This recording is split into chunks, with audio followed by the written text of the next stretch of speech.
It is unfortunate that I must first make these statements, but it is a pressing matter that needs to be addressed. Is Anonymous a hate and cyber terrorist or an activist for freedom and truth? No. Yes. Anonymous beginnings make it difficult to understand the entity. Anonymous is simply ideas without origin. May it be a phrase, a fad, a proverb. The concept of anonymous has always existed.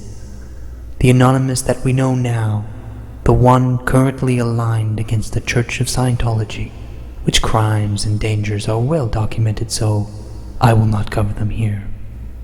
Anonymous started as an image board in Japan nearly a decade ago, a place where there were no rules, no topic, no identity, images and text with no authorship. The only control was whether a post was enjoyed or simply deleted from lack of interest. The individual isn't measured.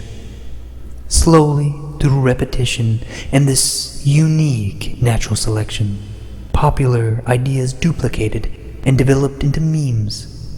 These memes would be incorporated into new ideas. Evolution of thought. Eventually, another image board was built in the likeness for the English-speaking world.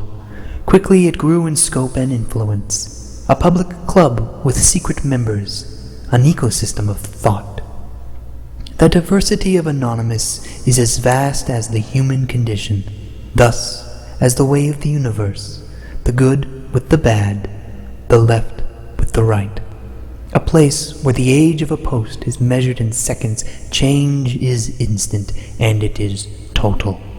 Anonymous is the sum of its members divided infinitely. When Anonymous was young, it was immature and childlike, while the majority was simply for entertainment and creativity. The darker and more sinister aspects slowly pooled in the shadows. Soon this poison spread, and Anonymous found itself with a choice: either continue to let the natural chaos, or to go against the very purpose of Anonymous. Those who controlled the medium, the servers, made the fateful decision to purge these cruel and disgusting segments. A great war waged for what is nearly an eternity in the time of the internet. This underbelly broke off and formed their own image boards, where they could do as they wished outside the original. The majority of these splinters were of that same dark and perverse world. Over time, these niches died or consolidated. They are the ones who have done such harm. They are racist because it is offensive. They are sexually perverse because it is outlawed. They are cruel because they can. Yet we cannot disown these aspects of Anonymous as much as we can disown the human race. They are nearly everything the majority stand against and can only survive in isolation. Except they are the ones who dare. They are the ones who dared to stand against the racist radio. They are the ones who, maybe out of guilt, brought a pedophile to justice.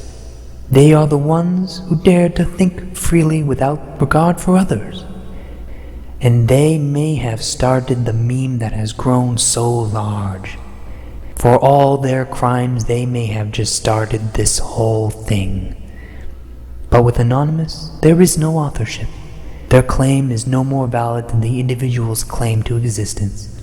They are simply a spark, but not the fire. Now, the sum of Anonymous has changed even more. Every day, the immaturity and disgust is diluted by the intelligent and the educated, those who are motivated to take up the cause. Anonymous has grown out of the image boards, out of the internet, and into the world we know, the world in which we live. We have grown and are growing. Every mistake we learn, every failure we regenerate, every success we build on. There is no control, no leadership, only influence. The influence of thought. And now it is time that I go, but I will be seeing you on the other side.